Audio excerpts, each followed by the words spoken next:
नमस्कार। बहुत दिनों बाद आज आप लोगों से फिर मुखातिब हूँ और आज हम लोगों का हिंदुस्तानियों का स्वाधीनता दिवस है 15 अगस्त। आज के दिन ये बात फिर से एक बार याद करने की ज़रूरत है कि हमारा स्वाधीनता संग्राम, हमारी आज़ादी की लड़ाई केवल राजनीतिक आज़ादी की लड़ाई नहीं थी। वो हिंदुस्तान के सामाजिक, आर्थिक और सांस्कृतिक पुनर्निर्माण की, रिकंस्ट्रक्शन की भी लड़ाई थी। और इस बात के मानी हम समझ सकते हैं अगर मिसाल के तौर पर हम ध्यान दें, ये बातें भी मैंने पहले कही हैं लेकिन फिर दोहराना चाहता हूँ कि दुनिया के बड़े बड़े लोकतांत्रिक देशों में आधी आबादी को यानी औरतों को वोटिंग राइट कई सालों बल्कि कई सदियों की जद्दोजहद के बाद मिला था। इंग्लैंड में वोटिंग राइट औरतों को 1927 में मिला, अमेरिका में 1920 में, और इस तरह की कई मिसालें हैं। भारत उन देशों में था जहां आज़ादी के बाद जो पहला आम चुनाव हुआ उसमें 21 साल से ऊपर के हर हिंदुस्तानी को, उसका जेंडर कुछ भी हो, उसकी कास्ट कुछ भी हो, उसका रिलीजन कुछ भी हो, वोट देने का अधिकार था। ये कोई छोटी मोटी बात नहीं थी और ये एकाएक नहीं हो गया था। इसके पीछे, जैसा मैंने आपसे कहा, कि हमारी आज़ादी की लड़ाई का एक पहलू जो राजनीतिक आज़ादी का था, दूसरा पहलू जो निरंतर सामाजिक सांस्कृतिक रीएवेकनिंग का, रिवाइवल का था, उसका इसमें बहुत बड़ा योगदान था। और इसलिए ये बात भी एक बार दोहराने में कोई हर्ज नहीं कि अमेरिका के अफ्रीकन अमेरिकन्स के बहुत बड़े नेता और इंटेलेक्चुअल दुबोई ने भारत की आज़ादी को दुनिया के इतिहास की सबसे महत्वपूर्ण घटनाओं में से एक बताया था। उनके अनुसार ये आज़ादी इंग्लैंड में लोकतंत्र स्थापित होने से अधिक महत्वपूर्ण थी, सोवियत और फ्रेंच क्रांतियों से भी कई मायनों में अधिक महत्वपूर्ण थी।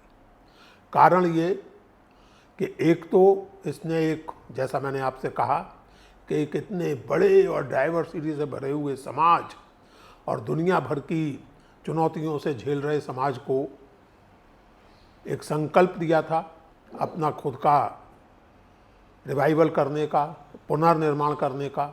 रिवाइवल हालांकि थोड़ा ख़ास तरह का शब्द है, उस अर्थ में मैं नहीं कह रहा हूँ, लेकिन एक रीअवेकनिंग आप कह सकते हैं जिसको। और दूसरी बात यह कि इस आज़ादी के साथ दुनिया में कॉलोनियलिज्म के खात्मे की शुरुआत भी हुई।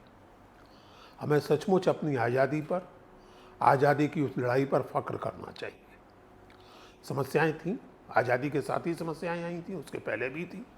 पार्टीशन हुआ, बहुत लोगों को तकलीफ़ें तरह तरह की उठानी पड़ी, ये सब हुआ, लेकिन इसके बावजूद आज़ादी और उसके बाद जो कुछ हुआ उसके महत्व को कम नहीं किया जा सकता।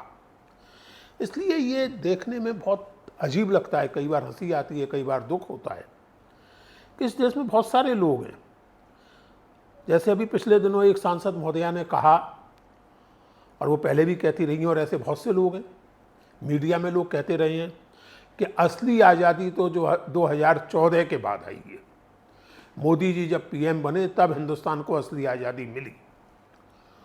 जिन सांसद महोदया की मैं बात कर रहा हूँ, उन्होंने ये भी कहा कि पटेल को इसलिए प्रधानमंत्री नहीं बनाया गया क्योंकि वो अंग्रेजी नहीं जानते थे।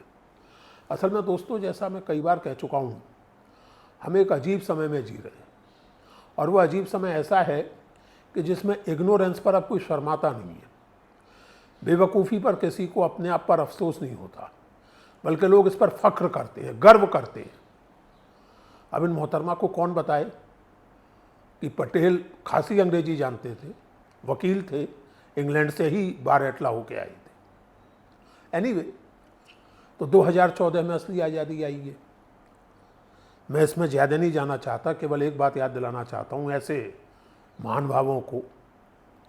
1997 में हमारी संसद का, हमारी पार्लियामेंट का एक खास सत्र बुलाया गया था आज़ादी की 50वीं सालगिरह के उपलक्ष्य में, गोल्डन जुबली के उपलक्ष्य में।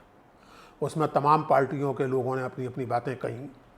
उसमें आज के माहौल में और जिस तरह की बातें जिस तरह के लोग कर रहे हैं, उसके लिहाज से एक स्पीच स्टैंड आउट करती है, और वो स्पीच थी अटल बिहारी वाजपेयी की। अटल जी विपक्ष के नेता थे, भारतीय जनता पार्टी के नेता थे, और उन्होंने एक बहुत मार्के की बात कही थी, जिसकी ओर मैं खास करके उन लोगों का ध्यान खींचना चाहता हूँ जिन्हें ये लगता है कि पिछले 75 साल में कुछ नहीं हुआ, 77 साल में कुछ नहीं हुआ, जिन्हें ये लगता है कि असली आज़ादी अब आई है, और जिन्हें दुनिया भर की शिकायतें आज़ादी के बाद से लेकर अभी तक के डेवलपमेंट से रही हैं। अटल जी ने उसमें कहा था, मैं लगभग वर्बेटिम दोहरा रहा हूँ, और अगर आप यूट्यूब वगैरह पर सर्च करें तो वो स्पीच खोज लेना कोई बहुत मुश्किल काम नहीं है।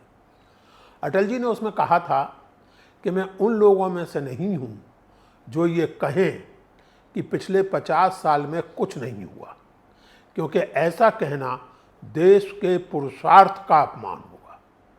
पुरुषार्थ यानी जो परिश्रम किया, जो मेहनत की, जो संघर्ष किया, उसका अपमान होगा ये कहना कि पिछले 50 साल में कुछ नहीं हुआ। इसलिए जो लोग ये कहते हैं वो अटल जी की और किसी की ना सही, अटल जी की बात को याद करें और इस बात पर ध्यान दें कि किसी नेता, मिसाल के तौर पर जवाहरलाल नेहरू, किसी नेता के प्रति चिढ़ के कारण कहीं वो अपने समूचे पुरुषार्थ का, अपने देश के पुरुषार्थ का, अपने पुरखों का अपमान तो नहीं कर रहे, और कहीं वो ये साबित तो नहीं कर रहे कि वो एक अनग्रेटफुल जमात को, एक अनग्रेटफुल सोच को रिप्रेजेंट करते हैं। और जैसा कि आप जानते हैं कि इंसान के सबसे ज़रूरी गुणों में से एक है ग्रेटिट्यूड, कृतज्ञता। कृतज्ञ मनुष्य अच्छा मनुष्य नहीं हो सकता। तो हम आलोचना करें, अपनी सीमाओं पर ध्यान दें, लेकिन यह कृतज्ञता ना बरतें कि 75 साल में कुछ नहीं हुआ क्योंकि हम कांग्रेस को नापसंद करते हैं, या किसी भी पॉलिटिकल पार्टी को, या जवाहरलाल नेहरू को नापसंद करते हैं, या इंदिरा गांधी को पसंद नापसंद करते हैं। वो सब अपनी जगह, लेकिन ये ध्यान रखिए कि जब आप ये कहते हैं कि कुछ नहीं हुआ, तो आप किसी एक व्यक्ति का नहीं, देश के पूरे पुरुषार्थ का, अपनी पूरी पीढ़ियों का, अपने पूरे पुरखों का अपमान कर रहे होते हैं। आज 2025 में ये सब बातें हम जब कर रहे हैं तो एक बात और ध्यान रखने की ज़रूरत है। हम जब लोकतंत्र बने, जब भारतीय संविधान सभा ने ये तय किया कि आज़ाद भारत एक लोकतंत्र होगा, तो भावना क्या थी? ये समझने की ज़रूरत है कि लोकतंत्र केवल संख्याओं का खेल नहीं होता। अगर संख्याओं की बात करें तो फिर लोकतंत्र को मेजॉरिटेरियनिज्म यानी मेजॉरिटी की तानाशाही में बदलने में देर नहीं लगती। इसीलिए लोकतंत्र में division of separation of powers होता है। एग्जीक्यूटिव का अपना काम होता है, लेजिस्लेचर का अपना, जुडिशरी का अपना। और जुडिशरी से उम्मीद की जाती है कि वो इस बात से प्रभावित ना हो कि किसको कितने वोट मिले। उसे कानून के हिसाब से चलना होता है, संविधान के हिसाब से चलना होता है। और केवल जुडिशरी ही नहीं, किसी भी लोकतंत्र में, हमारे लोकतंत्र में भी कई संस्थाएं ऐसी हैं जिनसे हम ये उम्मीद करते हैं कि वो लोकतंत्र को मेजॉरिटेरियनिज्म में ना बदलने दें। कई संस्थाएं ऐसी हैं जिनसे हम उम्मीद करते हैं कि जो लोकतंत्र की प्रक्रिया है, यानी चुनाव की प्रक्रिया, उसकी ऑथेंटिसिटी और क्रेडिबिलिटी को बनाए रखें। आप लोग जानते हैं कि इस समय देश में एक ज़बरदस्त विवाद चल रहा है, और वो विवाद है मतदाता सूचियों में आरोप लगाए गए हैं कि गड़बड़ की गई है। तीखे ढंग से उसको वोट चोरी कहा जा रहा है। 7 अगस्त को प्रतिपक्ष के नेता राहुल गांधी ने एक प्रेस कॉन्फ्रेंस करके दावा किया कि एक ही कॉन्स्टिट्यूंसी में 1 लाख से अधिक वोटों की गड़बड़ पाई गई। लेकिन इसके पहले भी बिहार में जो स्पेशल इंटेंसिव रिवीजन SIR शुरू हुआ, उसमें कुछ अजीब अजीब चीज़ें सामने आई। पत्रकार अजीत अंजुम ने अपनी रिपोर्टिंग में उसकी कई एनामलीज, कई मज़ेदार बातें, कई एब्सर्डिटीज उसमें दिखाई। प्रशासन का जो रवैया था, चुनाव आयोग का जो रवैया था इन चीज़ों के प्रति, वो चिंताजनक इसलिए था कि उसमें अगर कोई गलती हुई है तो उसे मानने और सुधारने की बजाय एक अहंकार, और जो व्यक्ति शिकायत कर रहा है उस पर खुलकर या दबे छुपे बदनीयती का आरोप लगाने की मंशा ज़्यादा दिखती थी। ये कोई बहुत अच्छी बात नहीं है। हम खुद अपने आप सोचें कि बेंगलोर में या कहाँ उस कॉन्स्टिट्यूएंसी में एक घर है और उसमें 80 वोटर रहते हैं, और वो घर कोई 20-25 कमरों का घर नहीं है, वो एक कमरे का घर है। अभी मैं देख रहा था मुजफ्फरपुर में एक घर में 269 वोटर रहते हैं।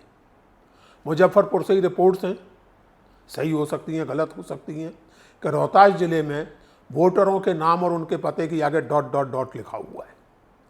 ये रिपोर्ट्स हैं कि चुनाव अधिकारी ही उस फॉर्म को साइन कर रहे हैं जिसके आधार पर आप वोटर लिस्ट में जगह पाएंगे।